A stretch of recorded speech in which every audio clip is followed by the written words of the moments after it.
Welcome to Melrose Unitarian Universalist Church.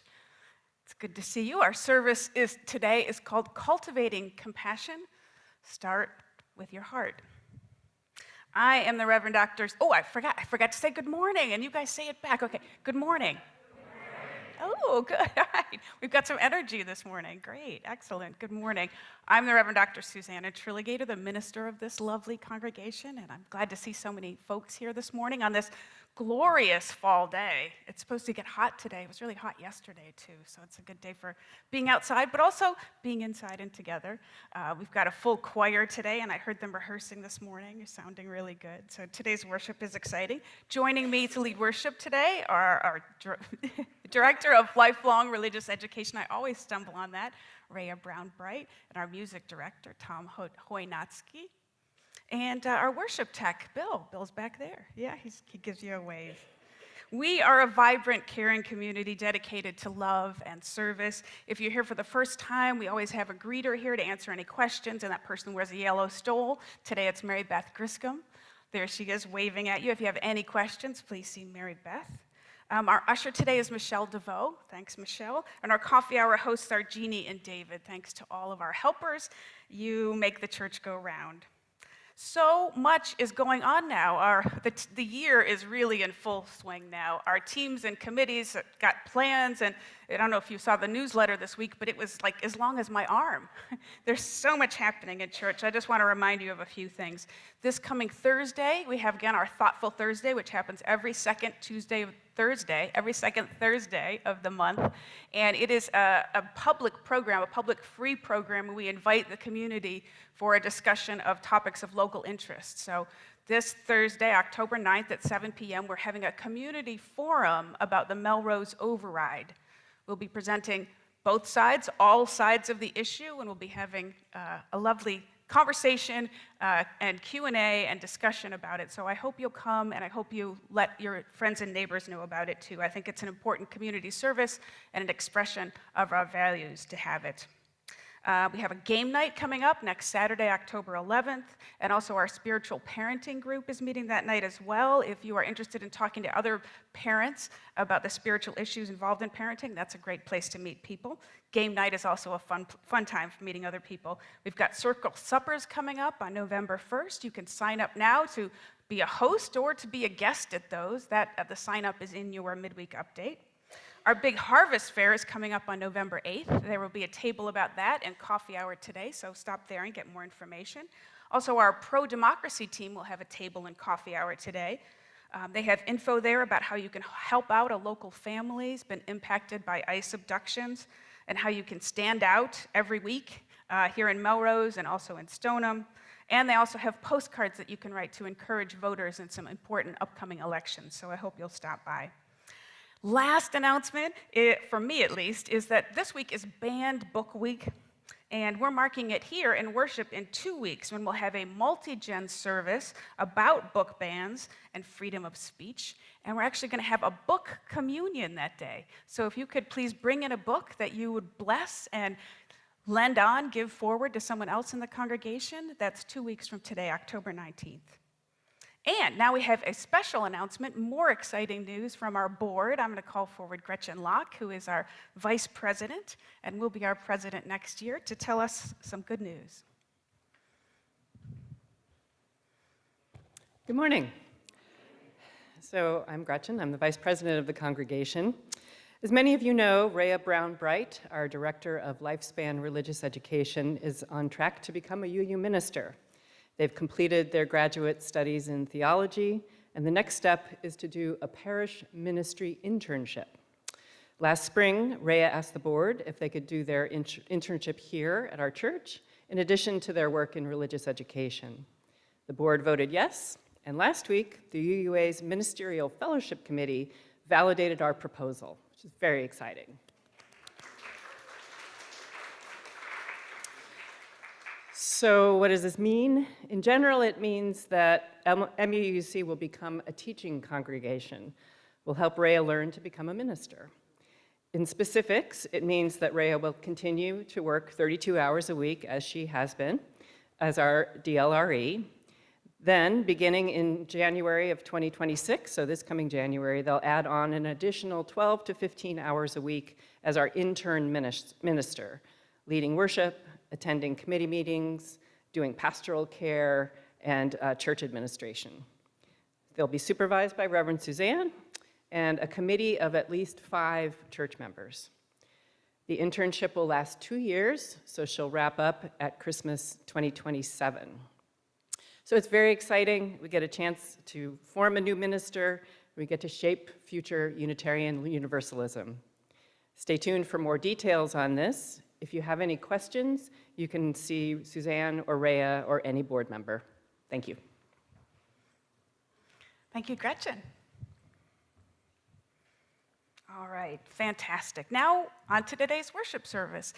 This is the QR code to our electronic order of service. If you hold up your phone with your camera open, this should take you to a link on our website. That's our worship page, and if you scroll down, our webmaster there has his fingers crossed. It didn't work last week, but I know we fixed it. I double-checked it myself, so this will work this week. And that will give you a guide to today's service. Now, oh, I got a thumbs up. It is working. Yay, okay. Now it's time to turn to one another and greet our beloved community. Say to people next to you, in front and in back, good morning, welcome to worship, thanks for coming.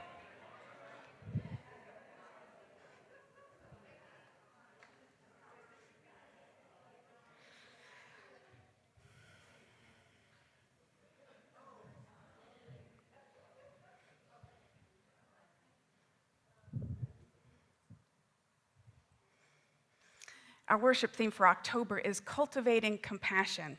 So for our call to worship this morning, I have a poem about compassion from the contemporary Colorado poet, Rosemary Watola Tromer. It's called Generous Assumptions.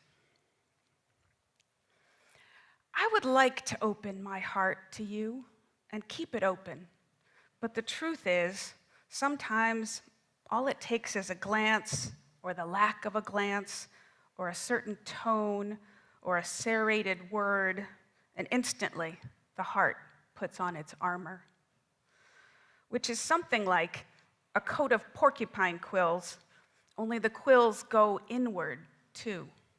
And the instant I wear it, I am aware of how much it hurts to wear it.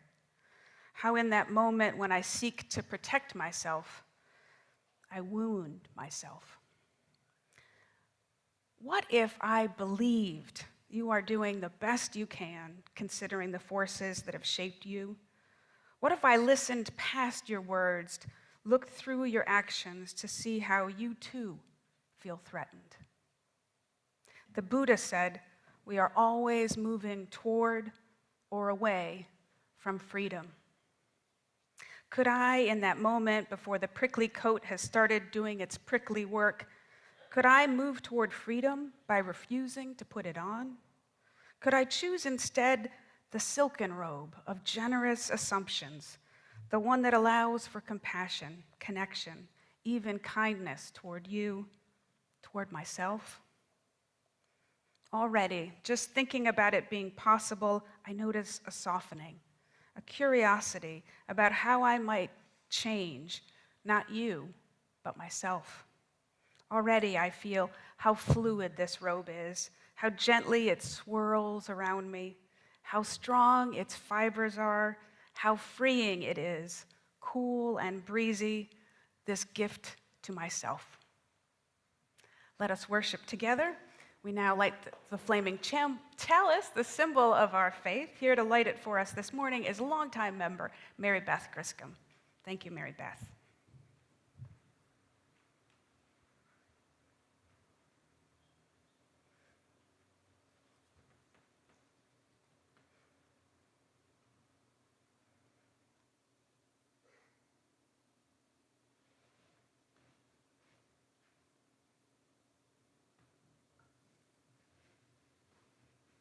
Good morning, friends.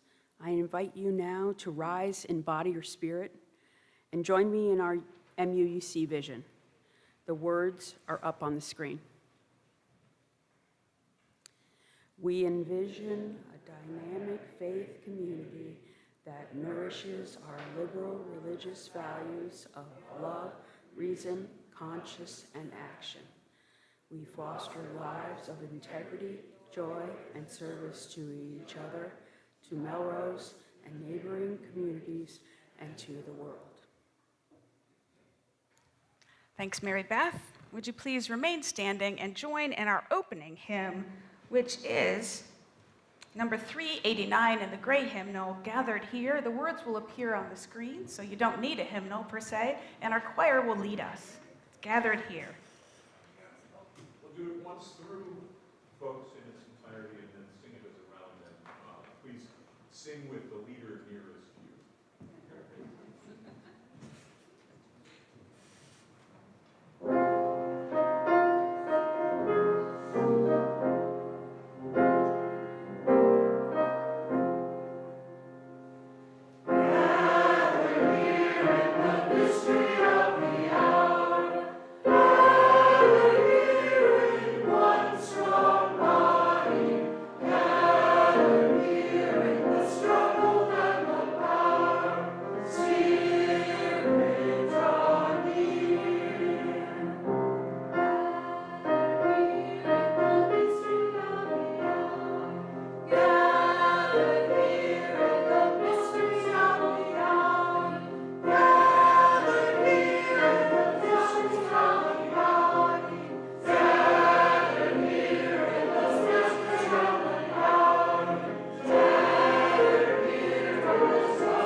That was lovely. Thank you. Please be seated.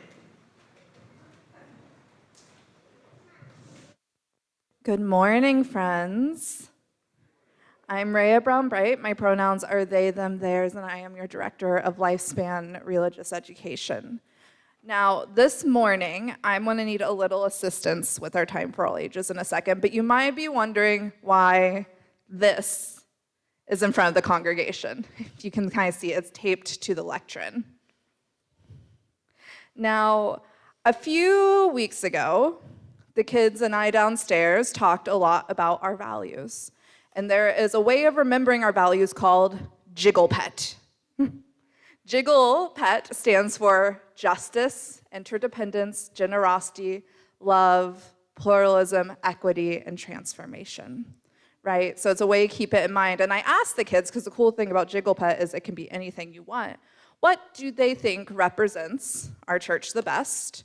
What's a good mascot for it? And I thought they would land on a cute animal, but they said something really good, that they are what make up the church and the values, which is exactly true.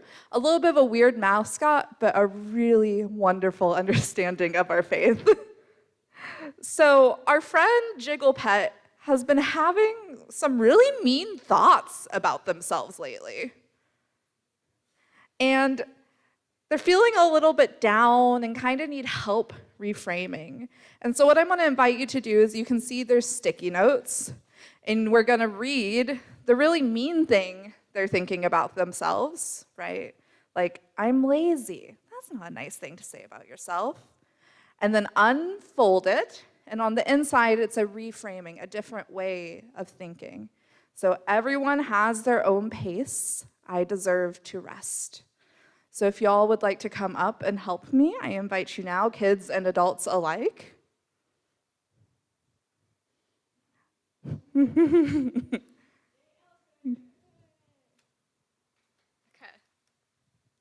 This says, I'm a bad person. And on the inside, I am more than, what? I am more than a mistake I made. That is the problem with reading someone else's handwriting. All right, would anyone else like to go?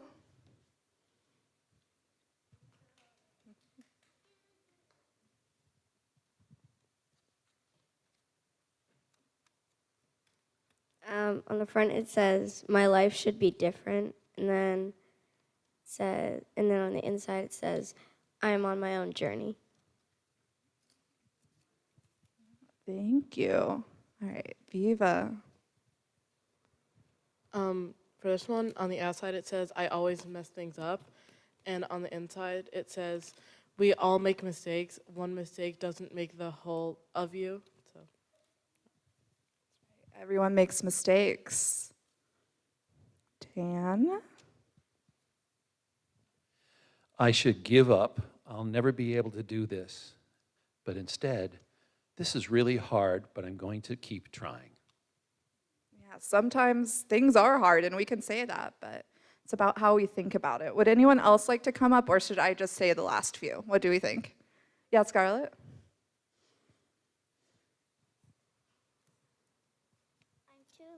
I'm too loud. And on the inside it says, "My voice deserves to be heard." Yeah. Yeah, my voice deserves to be heard.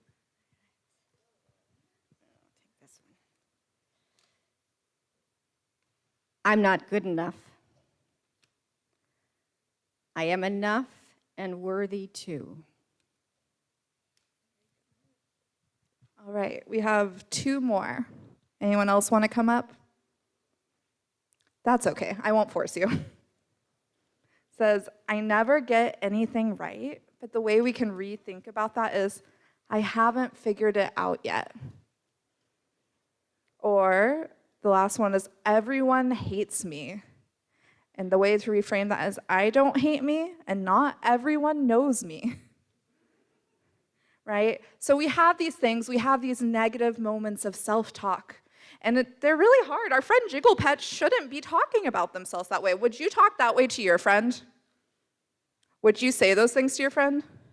Are you more likely to say the things that when you unfolded the paper, if you heard them say that? Yeah.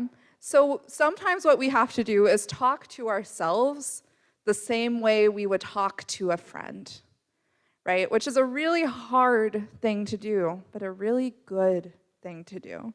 And so I'm going to remind our good friend Jigglepet, who helps us think about our values, talk to yourself like you would talk to us. Because that's how we deserve to be talked to one another. And when you get into those negative thoughts, because it happens, just take a moment and stop.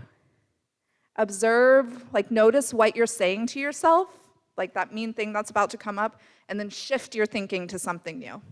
Try and find a different way. And it can be, you can still be stressed, you can still be upset, but it's not because you're bad, and it's not because you deserve to feel guilt, right?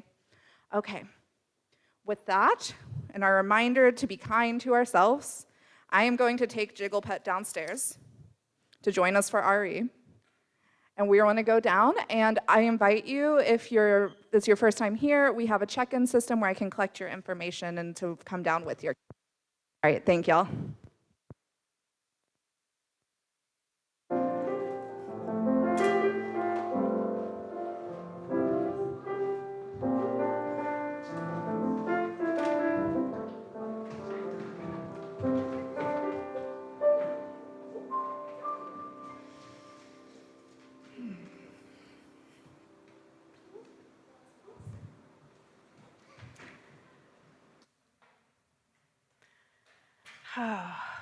Every Sunday in the center of our service, we create together a time of quiet, a time for each of us to connect again with our inner selves, our highest ideals, our own sense of the divine, however it is we understand that to be. Let's begin this time together by closing our eyes, if that feels comfortable, relaxing into our seats, breathing in and out, feeling our feet on the floor, feeling connected to the good earth, and breathing. First, in this time together, we will sing our centering song. Then we will have a few minutes of shared silence.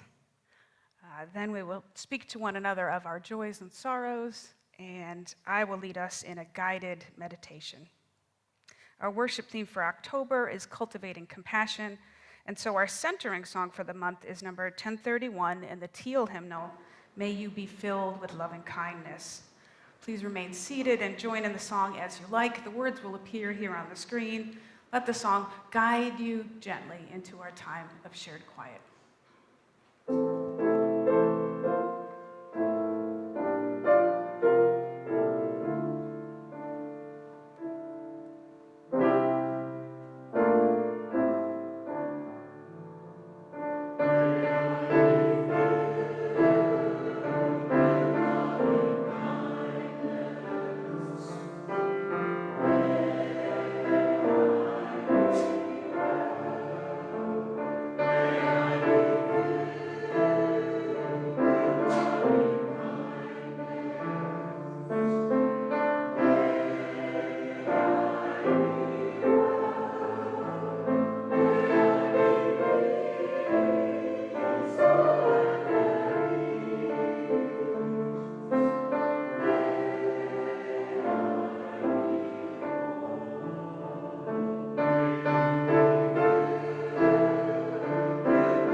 It's our tradition here on Sundays to speak to one another of our joys and sorrows, the personal milestones of our lives. We share and we speak with kindness and we listen with compassion so that this sharing can knit us into a stronger community and we can become better companions to one another on the journey.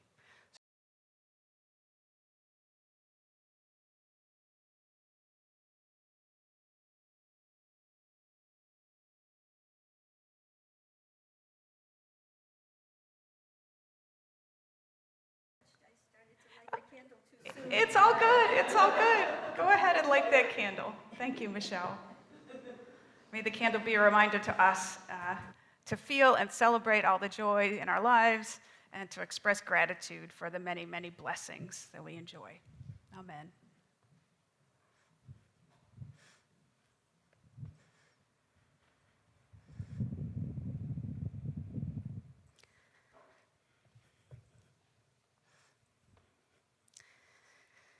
And now, as is our practice here, it is prayer time.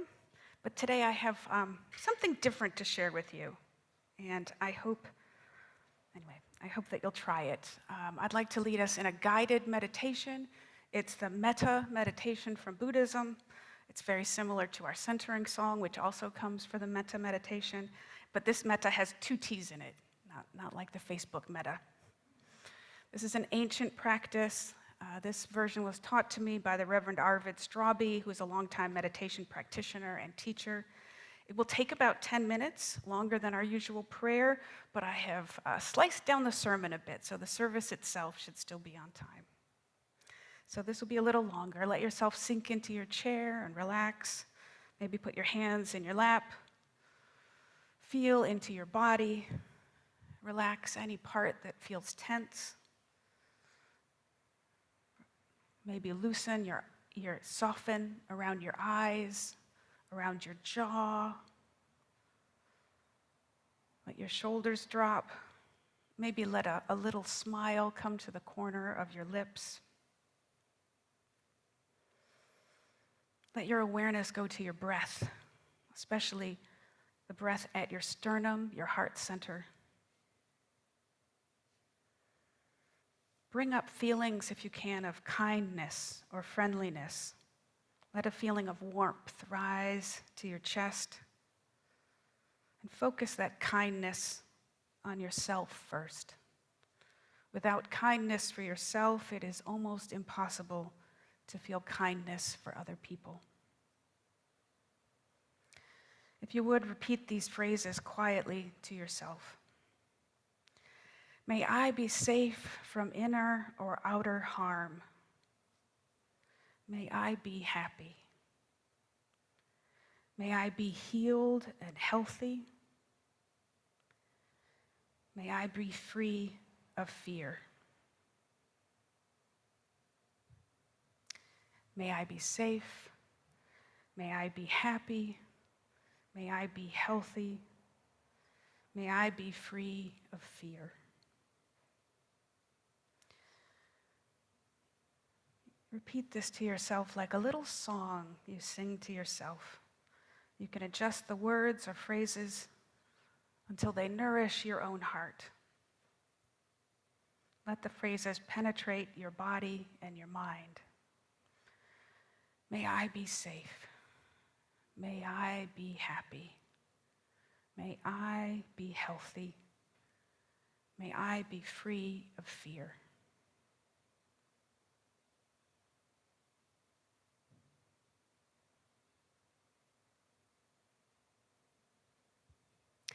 When you feel ready, expand your focus to someone who has cared for you, a mentor, a friend, a grandparent, someone who has been kind, and send them these loving kindness phrases.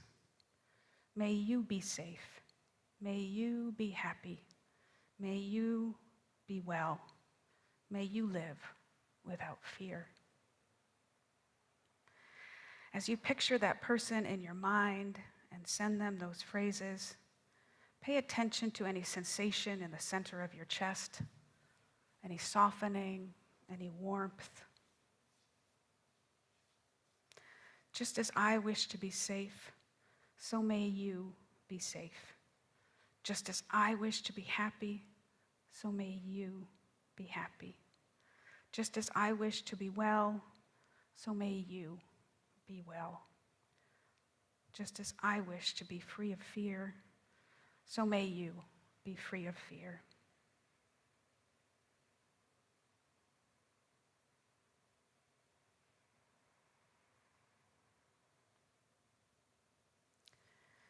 Now bring to mind a close friend or a loved one. Let their face appear in your mind if you can.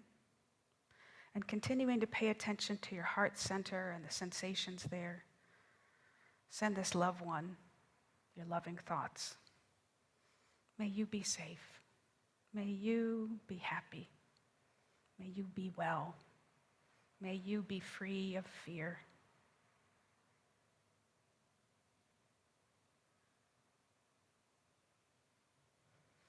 Let that warmth, that loving feeling envelop the person in your mind. Now bring to mind someone that you see quite a bit, but you don't have any strong feelings about. Someone you don't know very well, a neutral person. Maybe it's a checkout person at the grocery store, or a neighbor, or someone here at church you don't know very well. Hold them in your mind. Just as I wish to be safe, so may you be safe. Just as I wish to be happy, so may you be happy. Just as I wish to be well, so may you be well. Just as I wish to live free of fear, so may you live free of fear. Be safe, be happy, be well. Live without fear.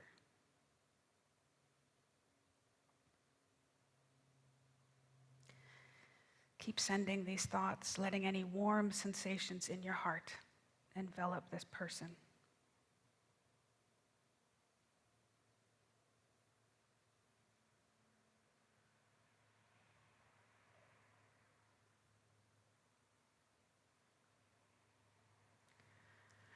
Now bring to mind someone who is causing you anger, pain, or hurt.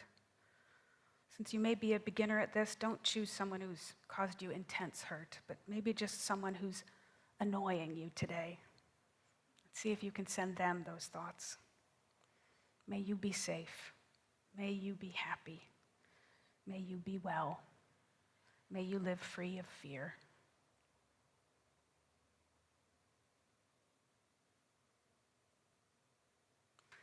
Whatever sensations or reactions you might have about sending these thoughts to an opponent, just notice them and accept them for what they are. If you're unable to send warm thoughts, just notice how much it hurts to keep them out of your heart. Have mercy and compassion for yourself.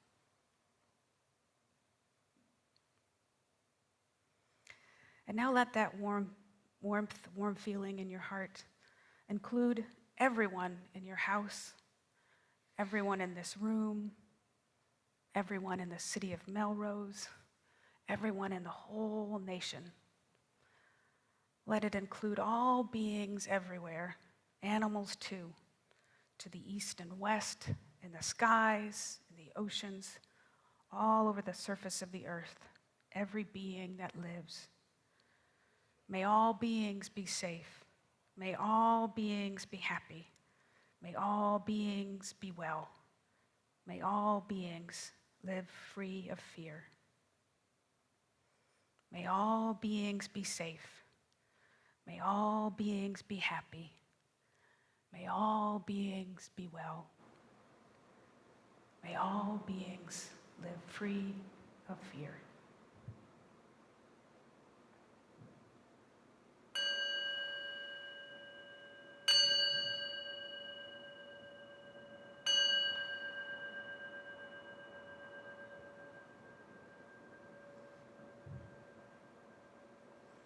Amen.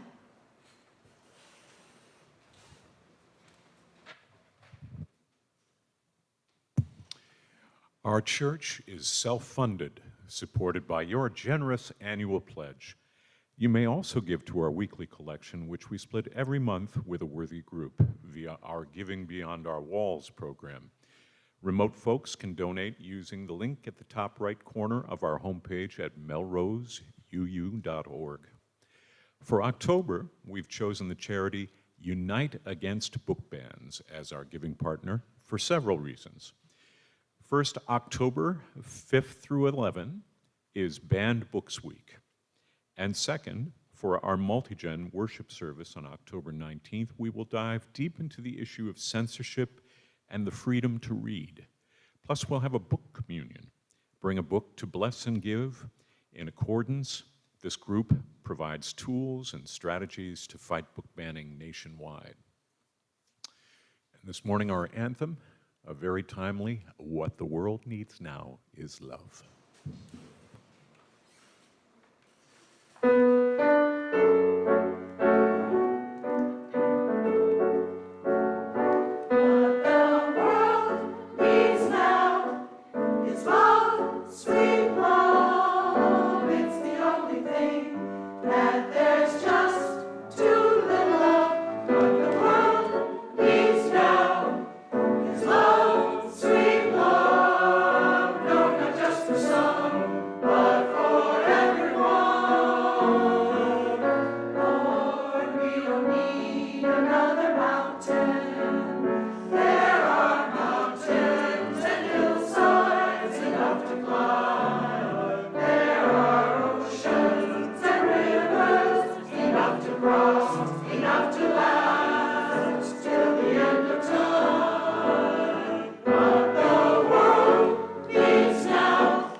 But a goodie, thank you.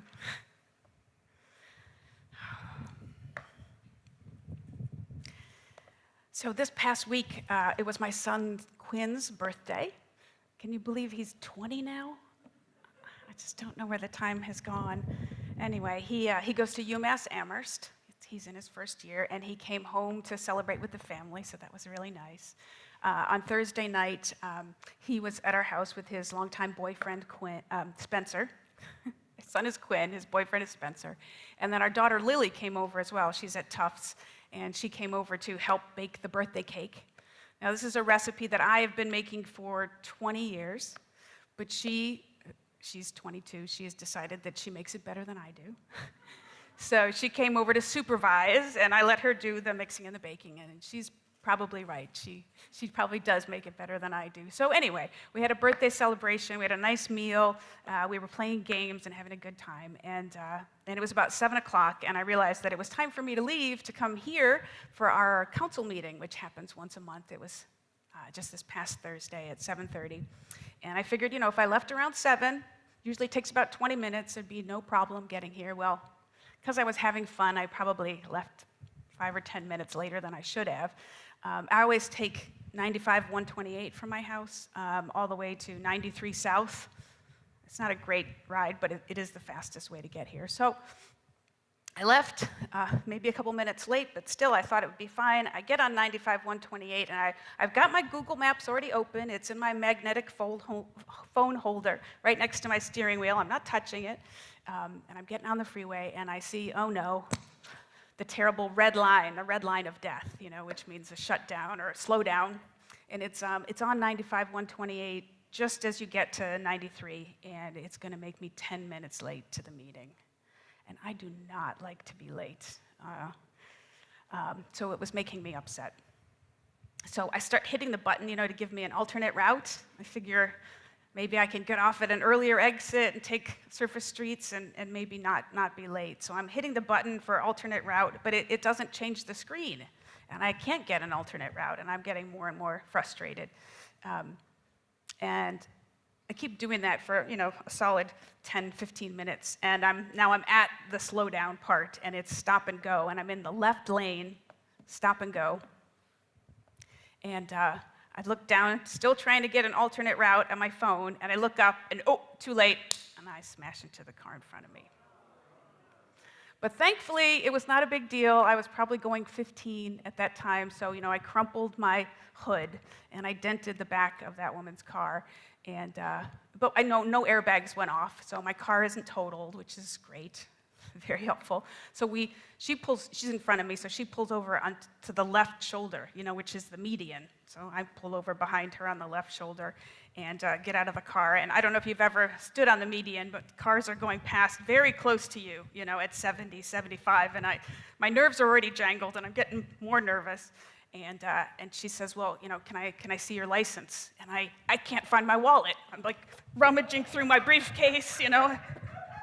And then I can't find the registration. You know, I'm throwing everything out of the glove box, and I just beside myself. Anyway, we finally figured it all out, and we get back on, and then we have to merge back into the left lane. You know, it's nighttime, it's dark. Anyway, but I did finally come to the meeting. I was 10 minutes late after all. With my little mashed up car, and I was 10 minutes late, and I just, you know, had to accept being 10 minutes late. If I'd done that from the beginning, maybe this wouldn't have happened, you know? So I come to the meeting, and I texted my family, and I let them know, and by the time I came home 2 hours later, they all came outside to see me and see the car and see how I was. And my husband says, are you okay? Are you okay? And I say, well, I'm fine. I'm just a stupid idiot. I mean, it was I was just so, and he looks at me and he says, accidents happen. Don't go beating up my friend Suzanne. And I just had to stop and laugh, because I've been saying that to him for, you know, at least 5 or 10 years now. When you know, we've both been working on letting go of our harsh internal voices, and when he does that, so it was just lovely to come home and to have that reception, and to have someone who understands that I've been working on letting go of the harsh internal voice, and for him to sort of help me get there, even though I know I've made a lot of progress, but you know, I have slip-ups now and then, and it's nice to have somebody meet me there and help me past a little slip up, and help me to be kind to myself again. So this is a sermon about self-compassion, and I am wondering how you feel about that topic. Some people might think, why is that important? What is self-compassion? Maybe you think, I don't need self-compassion. Other people need compassion way more than I do. I mean, other people are starving, they're homeless, they're living in war zones. Focusing on me, that's just selfish, it's wrong, it's unnecessary. I used to think like that too, but then some things happened in my life, and it changed me. The word compassion means to feel with. And feeling is something that you do with your heart, not your mind. Oh, thank you, Vince. I didn't realize I was probably making a hum or something. Thanks. So, feeling is something that you do with your heart, not with your mind. And to have compassion means to feel with.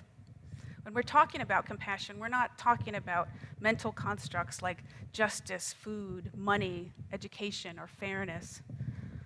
In some ways, we're talking about love.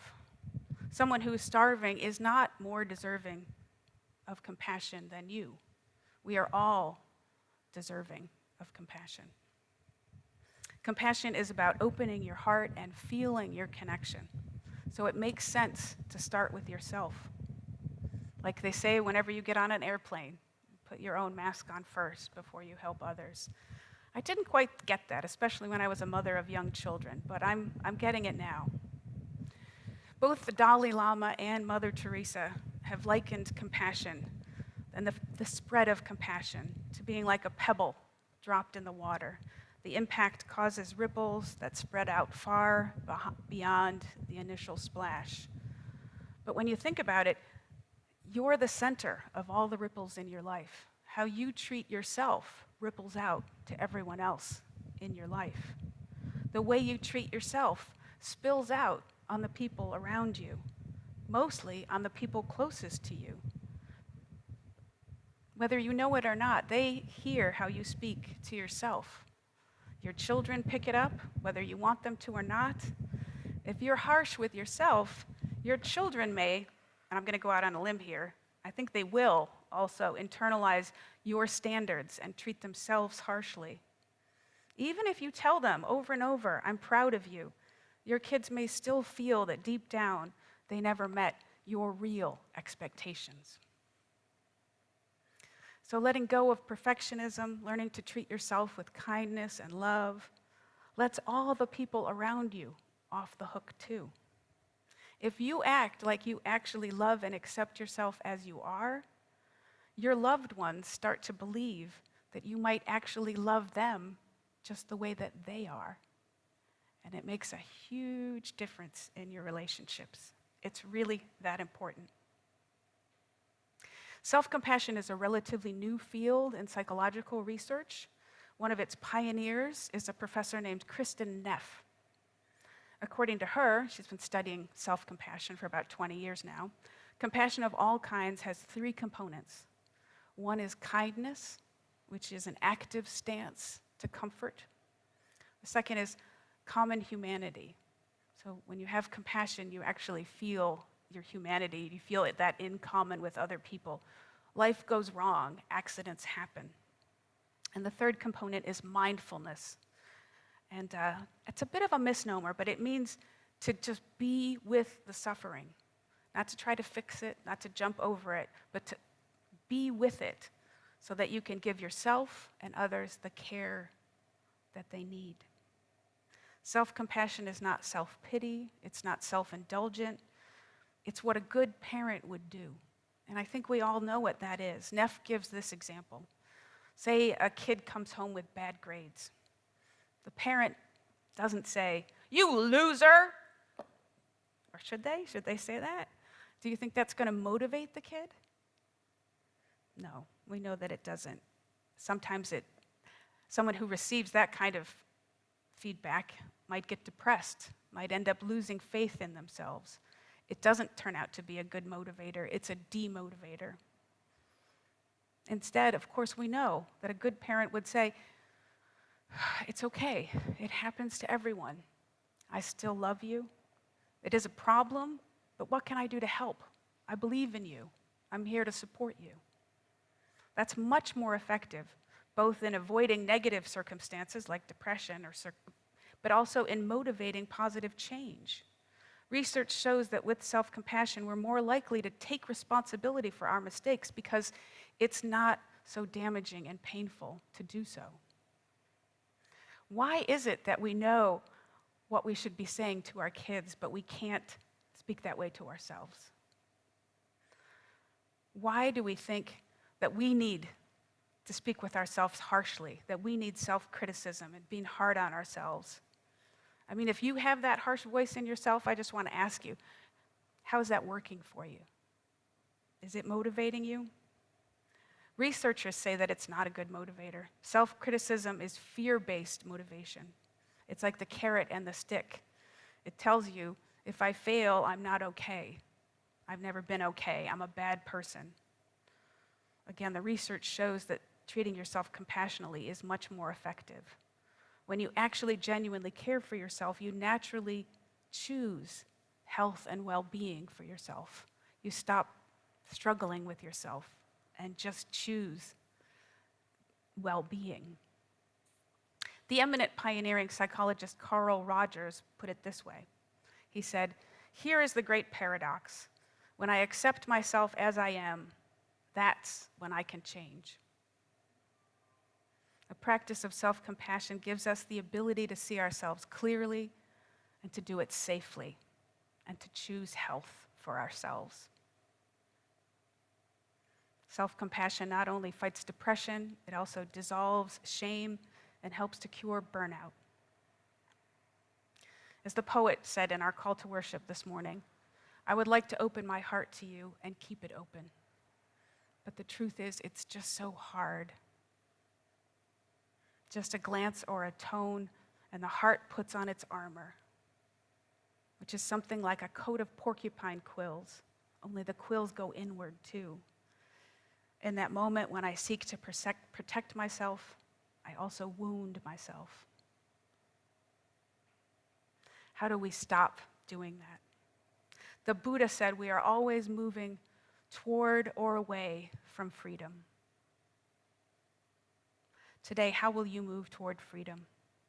Will you nurture that feeling of warmth in your chest? Will you let it rise up again? Will you let it envelop you and heal you? Will you let it flow out your hands and fingers into the world? That's my takeaway. The active practice of self-compassion can change your life. It can help you live more open-heartedly, more lovingly, and that will change all your relationships.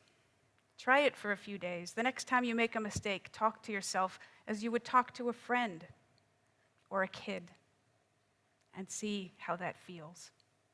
See if it makes a difference in the quality of your life. As the choir sang, what the world needs now is love, sweet love, and it starts right here. Amen.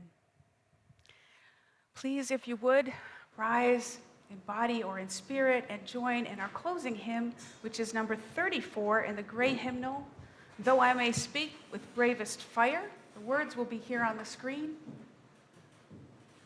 And we have the choir to help lead us. Thank you so much. Oh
Thank you. You may be seated.